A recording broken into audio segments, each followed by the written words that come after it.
Congressman Mark Pocan is with us now. And Congressman, good morning. Nice to have you here. Oh, hang on. I got to hit the right button there. You with me?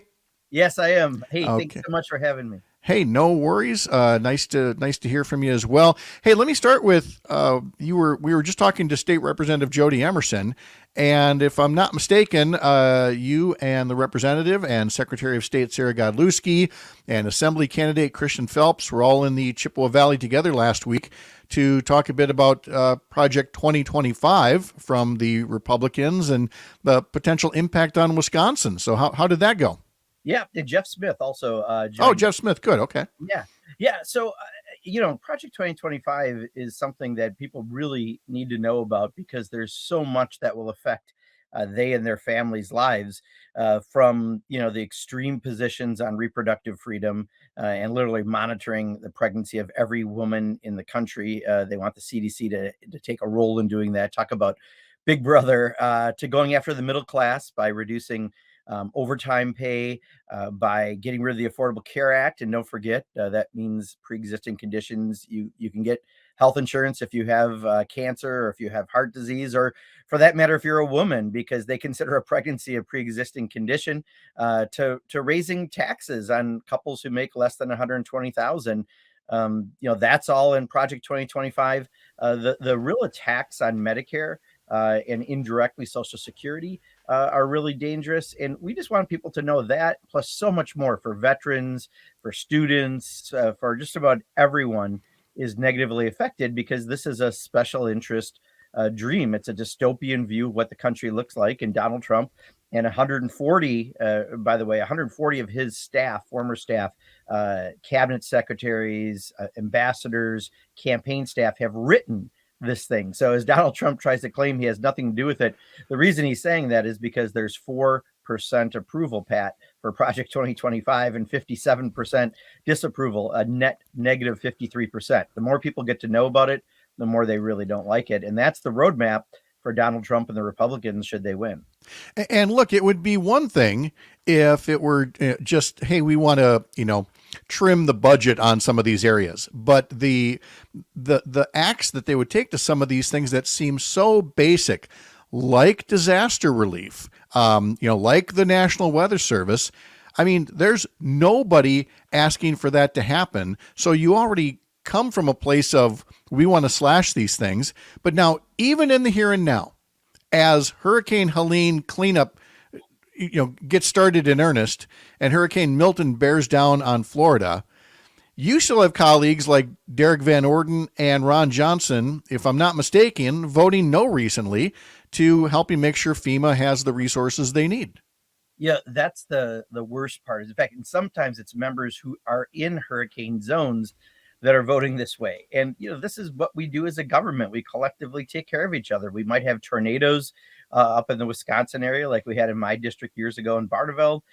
You might have hurricanes down south. You could have flooding in other areas, but we do this as a country collectively together. And, Republicans just don't believe in it. And on the weather stuff, Pat, I'll tell you the most recent bizarre thing, and I always think you can't get more bizarre than the Republicans find ways to get to, but is that somehow the weather is being controlled and these hurricanes are being directed to Republican areas. Donald Trump himself this morning put out that. And Marjorie Taylor Greene did a few days ago, and I'm like, yeah, that's Marjorie, crazy Marjorie. But, this is crazy Donald Trump, the guy who, was trying to show hurricane paths with a marker when, he was misstated something when he was president. I don't know how much dumber we can take government than they are. At some point, we're going to have to take the movie Idiocracy and move it from comedy and put it into the documentary section. But, this is beyond embarrassing dealing with these guys. Yeah. I mean, as somebody that has seen that movie plenty of times, it is just downright depressing. We're talking with Congressman Mark Pocan here on Up North News. And of the many things that frustrate us about what's happening in Washington, D.C., this next one is one that is admittedly far down on the list in terms of, national importance, but it really gets to the heart of whether members of Congress are acting on the up and up. And in this case, I'm referring to one of your colleagues, Brian Stile, who if I'm not mistaken, continues to sit on security tapes that would show Derek Van Orden's late night tirade in the Capitol Rotunda against Senate pages. Now, call me cynical, Congressman, if you want, but I have a feeling if that were a Democrat rather than Derek Van Orden, those tapes would still be playing on a loop on Fox News. Yeah, no question. I mean, first of all, Derek Van Orden is obviously Wisconsin's most interesting member of Congress. A former insurrectionist turned member of Congress, gets in fights with Democratic colleagues, Republican colleagues, Department of Defense officials, the media, library interns, teenage pages. I've never seen a guy go Washington as quick as Derek Van Orden. He thinks he's above other people because he's a member of Congress. And he had this drunken tirade after a beer bash party, which they have pictures of, midnight tour of the Capitol, yelled at teen pages. And then, there's this footage that they won't release. And I saw the footage, Pat. I went and saw it, and they won't release it. And there's ways you could blur out the kids' faces clearly. I mean, especially with AI, you can do more than that. But there was no audio. The kids had the audio recorded where he swore at them and said, "I'm a member of Congress," and showed the arrogance of Derek Van Orden. But what I saw was the bravado and the creepiness, maybe is the word. He claimed he did that with the kids because the Capitol used to be on the grounds of a Civil War hospital, and there were dead soldiers there, and it was disrespectful. And every single day, people lay on the floor and enjoy the rotunda, just like they do in Madison at the state capitol. But what happened is, after he yelled at the kids, and he kept yelling at them, he literally chased them out of the room with a swearing tirade. He gets back to his group, and he puts out his arms like a curtsy bow, and he bows to them like he was showing off. Like, the beer-filled, belligerent Derek was just, kind of one more night on the town and showing off for people rather than, what he actually claimed. And that's what they don't want people to see. Well, Because let's just, it is just Right. Congressman style hanging he's on to it, right? a house admin, and they originally told us they couldn't blur out the faces. I mean, have we ever No. not seen videos where there's blurred out faces, right? Right. Like, that's completely a fake thing. But it just shows here you have two Wisconsin members, one covering for the other. And I don't know what's worse, the person who perpetrated the arrogance in actions of yelling at teen pages and lying about it, or the person willing to help him cover up when Brian's an adult, he should know better. But if he doesn't act better, then it's not that different. Well, but it gets us back to this whole notion of Derek Van Orden wanting to look like a tough guy, and his latest TV ad has him surrounded by law enforcement officers, every one of them in sunglasses. And I don't know if that's because they're actually kind of embarrassed to be seen with Congressman Van Orden, or if it's kind of a tough guy thing. But it gets back to this notion of, all I'm really hearing about is the border, the border, the border. And I can't imagine that as Derek Van Orden and other Republicans campaign on this, they're not reminded by so many people who know who it was that killed a bipartisan border deal. Yeah, I mean, Donald Trump. There's a Senate bipartisan deal that would have added protections of the borders, added staff so that people who came here and claimed asylum would be turned around in 3 months, not 2 years and 9 months, which is the average right now, which you might not take a 6-month journey if you thought you were coming and being turned around in 3 months. So, like, all sorts of things that would have helped on the border. And Donald Trump said, no, I want it as an election issue. And they all rolled and allowed it. And now they're trying to act tough as if nothing is happening. But I think people are way smarter. And just one more quick thing, another Derek story, just because unfortunately there's so many. He wants to be so tough, but the poor guy is afraid to melt in the rain.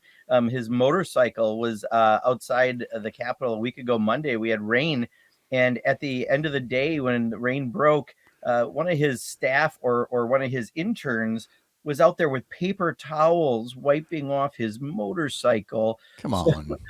And we had video of it. So I put it out on my social media. This is beyond embarrassing. Like, we'll talk about a fake tough guy, a fake everything. This is a guy who is an insurrectionist turned member of Congress, who doesn't support farmers. I mean, the classic, Pat, and you know this from being in the legislature, there was money that was taken away from the Dairy Innovation Fund to help dairy farmers take product to market.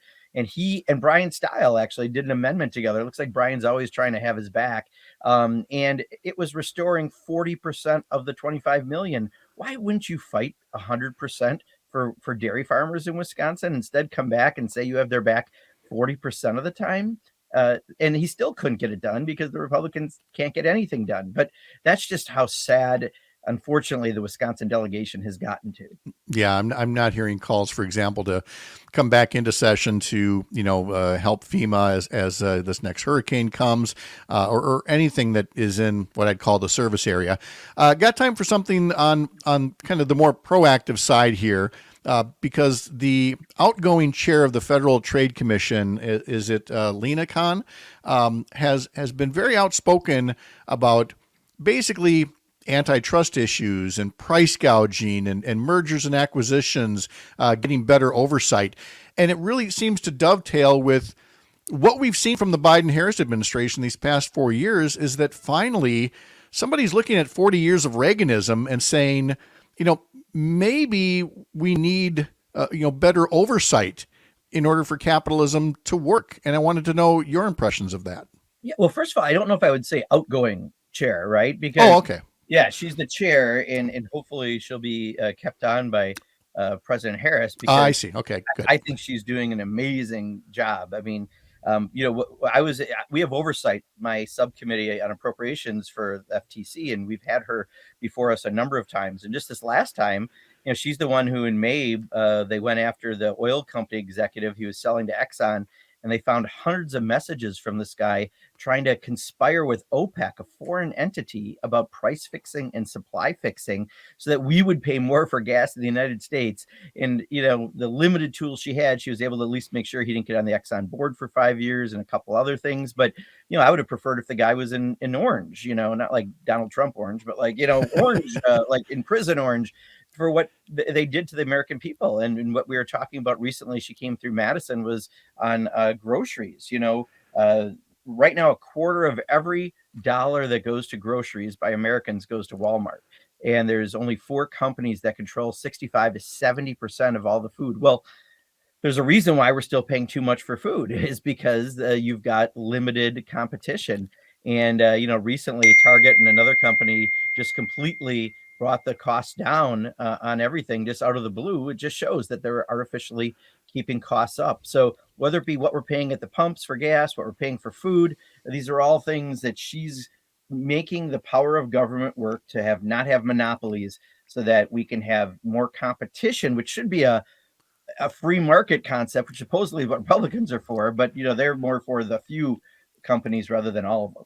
Yeah, I mean, for capitalism to work, the competition has to be fair, and there has to be a service mentality in government, which we'll hear from President Biden today later in Milwaukee. Congressman Mark Pocan, always good to catch up with you. Thank you so much for your time, and safe travels. Have a great day. Yeah, thank you. Take care, Pat. Hey, if you are looking to see who is representing you or wanting to represent you in the Wisconsin legislature, we've got some sources you can check out. Dan Schaefer has put together a 2024 voter guide for Civic Media. Just head over to civicmedia.us to learn more.